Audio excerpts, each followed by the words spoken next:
The clash came fast. Steel rang. Boots thundered.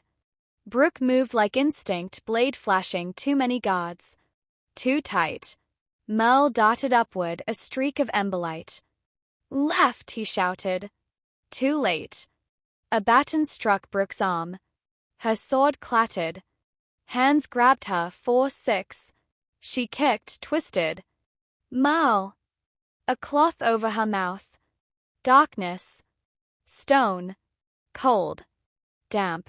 Brook's eyes snapped open. Chains. Wrists shackled above her head. Ankles bound. A single torch burned. The door creaked open. Her uncle stepped inside slowly, gloved hands clasped behind his back. Well, he said calmly, this is disappointing. Brook glared. You killed them.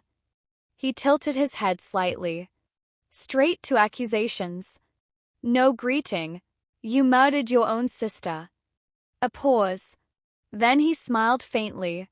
Family, he said, is a matter of perspective. He stepped closer. You were supposed to stay away, he continued. A quiet life. Education. Distance. You took everything from me. I preserved it, he corrected sharply. You would have squandered it. Brook pulled against the chains. You mean you wanted it? His smile vanished. I earned it. A flick of his hand. A guard stepped forward, struck her across the face. Brook spat blood. Smiled anyway. Guess that's your argument. He crouched to her level. Where is the recording? She said nothing. His voice softened, dangerous. You broke into my bastion. You stole something. I want to know what. Brook met his eyes. It's already out. Silence. The uncle stood slowly. Out. Uploaded, she said. Everywhere. A flicker of something real crossed his face. Anger. Check it, he snapped to a guard. The guard rushed out. Brook laughed weakly. You're trending. He turned back slowly. If that is true, he said, voice low, you've made this far worse for yourself. Brook leaned her head back against the stone. That was the point. The guard returned, breathless. My lord, it's spreading. Thousands know more. People are sharing it, calling for investigation. The uncle's jaw tightened.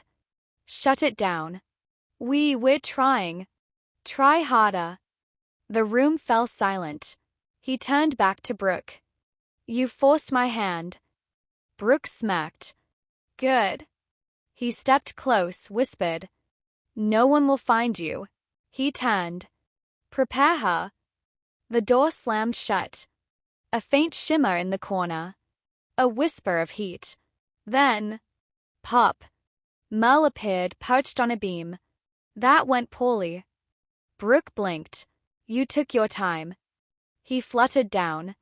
Well, I had to avoid guards, magic wards, a very angry dog, long story. He eyed the chains. Him. Brook gave him a look. Don't him me. I'm thinking. Think faster. Merle crossed his arms. You know, he said, your parents were clever. Brook froze. What? He pointed at the shackles. They showed me something. Once. Years ago. Brook's voice softened. You knew them? Merle shrugged lightly. They were kind to unusual guests. He hovered closer to the chains. Now hold still. I'm literally chained to a wall. Fair. He snapped his fingers. Nothing happened. He frowned. Right. Plan B. Brook sighed. We're going to die, aren't we? Merle grinned. Not tonight. Merle hovered near the lock. Okay, he said, this is going to look ridiculous. Brook raised an eyebrow. Encouraging. He reached into thin air. Pulled out a bent nail. Brook stared. That's your plan. Trust me. He slid the nail into the lock, twisting at an odd angle. Your father showed me this, he said quietly. Said brute force is loud. Cleverness is quiet. Click. Brook blinked. Do that again. Working on it. Click. One wrist fell free. Brook gasped. You're kidding. Mel grinned. I never kid about locks. He moved quickly, ankles next. Click. Brook dropped to her feet, rubbing her wrists. Mel. Yeah. That was impressive. He puffed up slightly. I have hidden depths. Voices echoed outside. Mel froze. Time to go. Brook grabbed her sword from the corner. How? Mel smiled. Like this. He snapped his fingers. The world twisted. They reappeared in a dark corridor. Brook stumbled. Warn me next time. Where's the fun in that? Shouts erupted behind them. They're gone. Find them, Mel groaned. Ah. They noticed. Brook grabbed his arm. Which way? Mel sniffed the air dramatically. Out. Very helpful. Thank you. Footsteps approached. Mel whispered, Follow me. They ran. Through corridors. Downstairs. Past torchlight and shadows. A guard turned the corner. Hey! Mel snapped his fingers. A burst of sparks exploded in the guard's face. He yelped, stumbling. Brook dashed past. You're getting better at that, she said. I practice. They burst through a side door. Cold night air hit them. The forest swallowed them whole. Branches snapped underfoot. Behind them, dogs. Horns. Shouts. They're tracking us, Brook said. Mel hovered beside her. Of course they are. You embarrassed a powerful man. That's very rude. Brook smirked despite herself. Worth it. A howl echoed. Closer. Mel looked back. We need to split. Brook shook her head. No. Brook. No. We stick together. He hesitated. Fine. But if we die, I'm blaming you. Closer. Mel looked back. We need to split. Brook shook her head. No. Brook. No. We stick together. He hesitated. Fine. But if we die, I'm blaming you. Noted. They ran deeper. The trees thickened. The ground sloped. A torchlight flickered behind them.